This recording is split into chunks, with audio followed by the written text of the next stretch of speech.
This is not just a story. This is revenge. While I was screaming through contractions in a hospital delivery room, I kept calling my mother over and over again. She never answered. At first, I thought she was stuck in traffic. Then I thought maybe her phone battery had died. But 3 hours later, I learned the truth. My mother wasn't rushing to meet her first grandchild.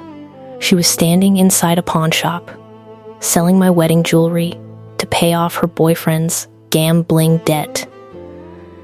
And that was the moment I realized I hadn't just lost a jewelry collection. I had lost my mother forever. Before I tell you how everything happened, I want to ask you something. Where are you watching from today? And what time is it there right now? I always love seeing where everyone is tuning in from. Drop your city and time in the comments below. And if you enjoy powerful stories about betrayal, revenge, karma, and justice, make sure you're subscribed to Revenge Real Stories, because what happened next changed my life forever. My name is Emily Carter. I'm 26 years old, and for most of my life, I believed the biggest lie a daughter can believe. I believed that if I loved my mother enough, she would eventually love me back. I know that sounds pathetic, but if you've ever grown up with a toxic parent, you understand exactly what I mean. My mother, Diane, wasn't the kind of woman who screamed all the time. She wasn't openly cruel. That would have been easier. Instead, she specialized in guilt, manipulation, victimhood. She had an incredible talent for making every bad decision she made somehow become someone else's responsibility, especially mine. When I was 9 years old, she forgot to pick me up from school. I sat outside alone for almost 3 hours.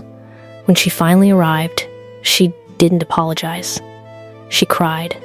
She told me how stressed she was, how hard her life was, how unfair everyone treated her.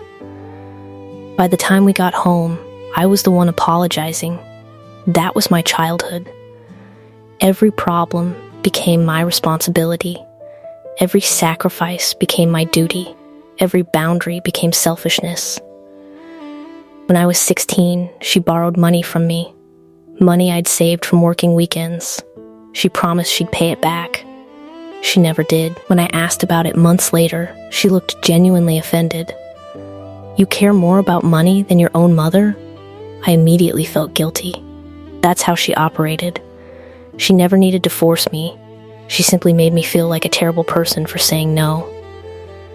As I got older, the pattern became worse.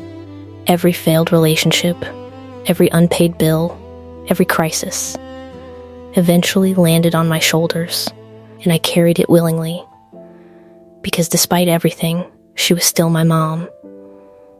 Then, 3 years ago, I met Jack. Jack was everything my mother wasn't. Steady, reliable, honest, a former Army Ranger who had completed multiple deployments overseas. He wasn't loud, he wasn't flashy. He wasn't the type to start fights. But he had a way of seeing through people almost immediately, especially manipulators. The first time he met my mother, she spent 20 minutes talking about herself. After we left, Jack simply said, "Be careful."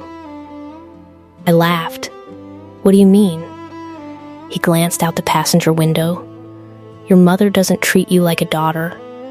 I remember getting angry, defensive, because nobody wants to hear that. Especially when it's true. Over the next 2 years, Jack watched my mother use me repeatedly. And every single time, he warned me. Every single time, I ignored him. Then came our wedding. The happiest day of my life. And the beginning of the nightmare. You see, my grandmother had left me something precious before she passed away. A jewelry collection that had been passed down through 4 generations of women in our family. It wasn't worth millions, but it was priceless to me. A diamond necklace, pearl earrings, an antique bracelet, a sapphire ring. Each piece carried memories, stories, history. When my grandmother gave them to me, she held my hand and said something I never forgot. These belong to women who know their worth.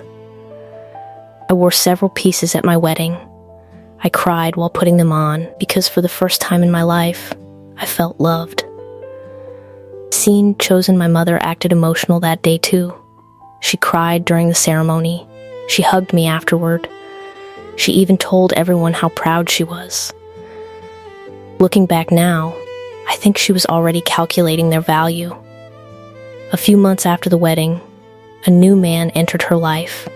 His name was Rick. And I hated him immediately. Not because he was rude.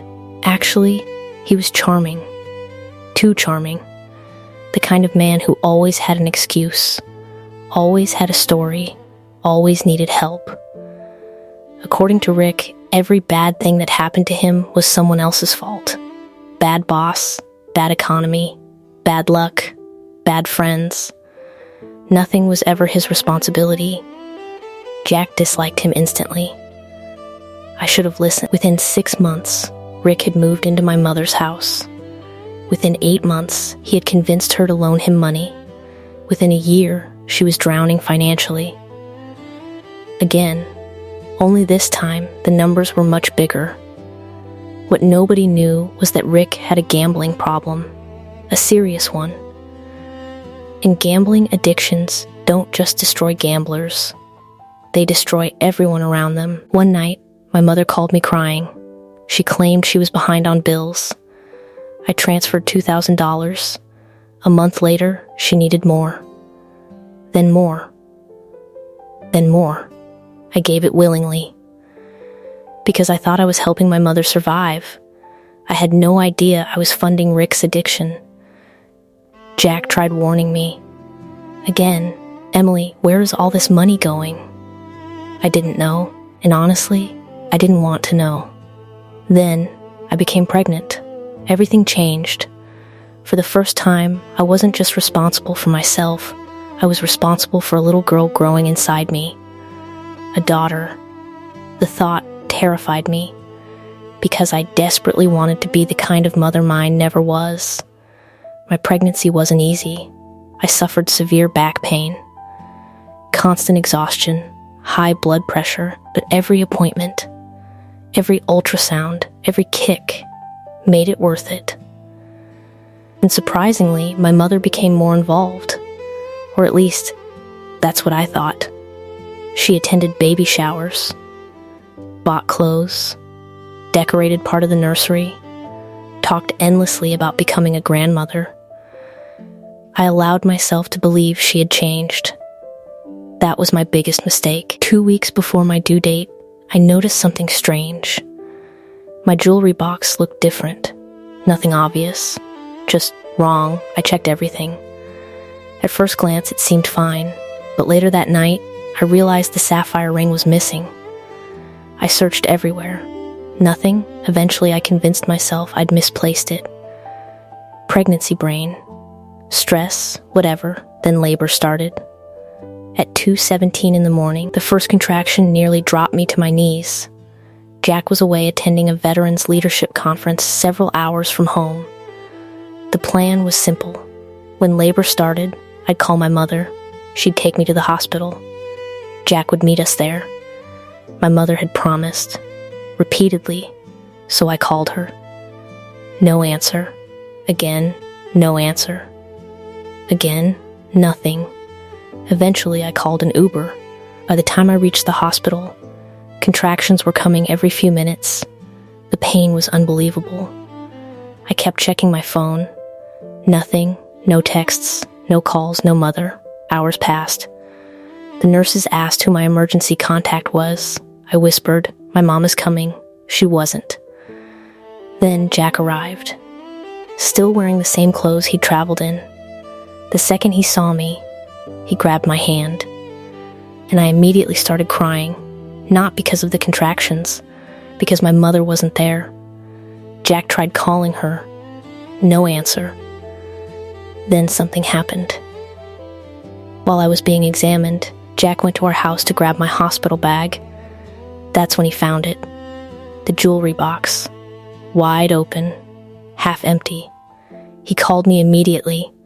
Emily, something in his voice terrified me. What? Your grandmother's jewelry is gone. My heart stopped. What do you mean gone? Most of it is missing. I couldn't breathe. I knew instantly who had taken it.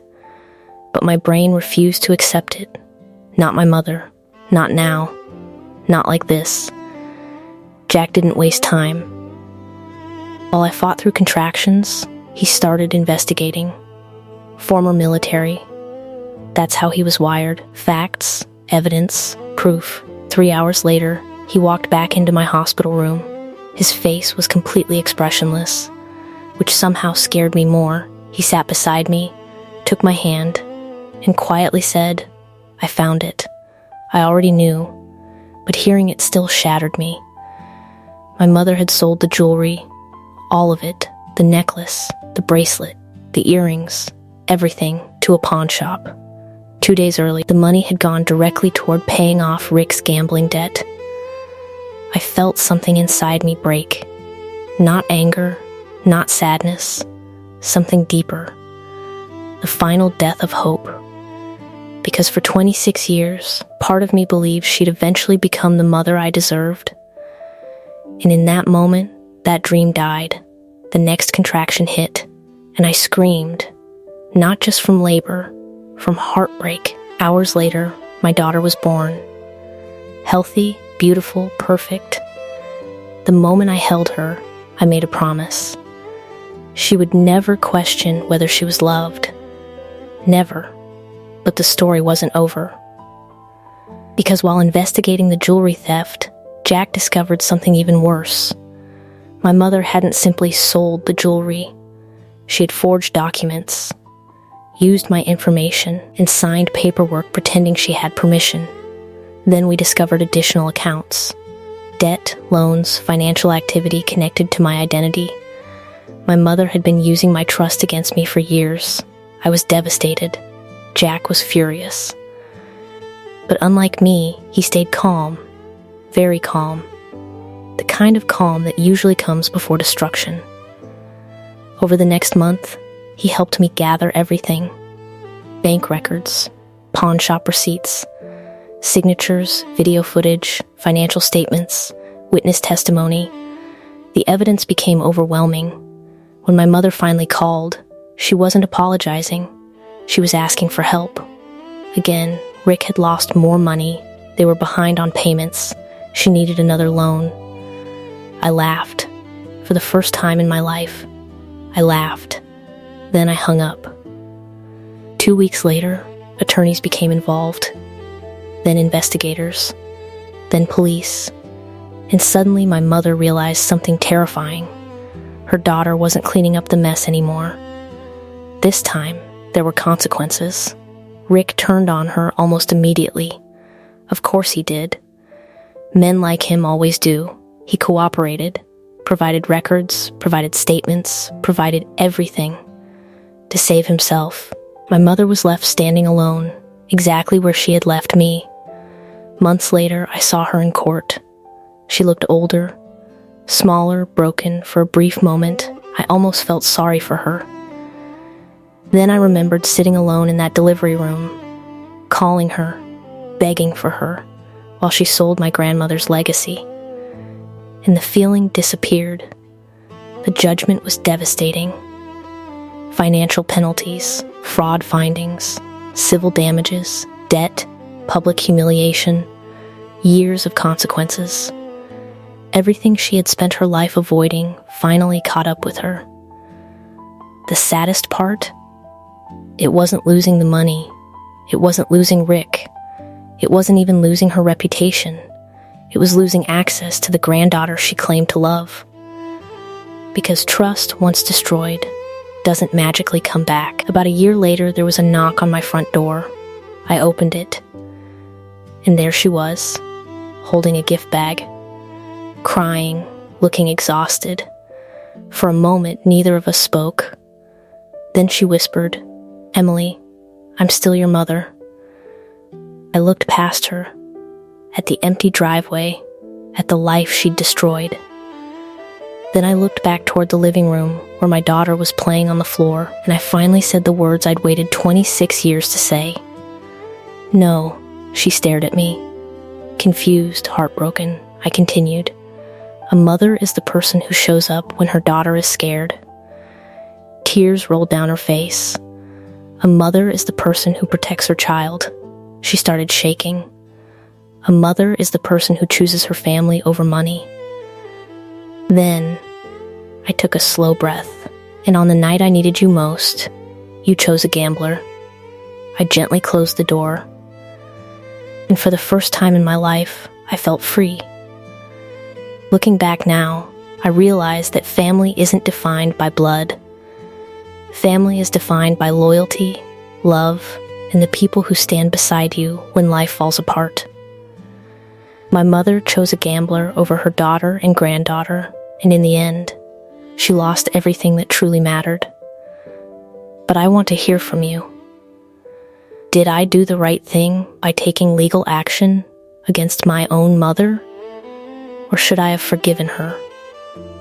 Tell me what you would have done in my situation down in the comments below. And if you enjoy powerful stories of betrayal, karma, and revenge, don't forget to subscribe to Revenge Real Stories and turn on notifications so you never miss a new story.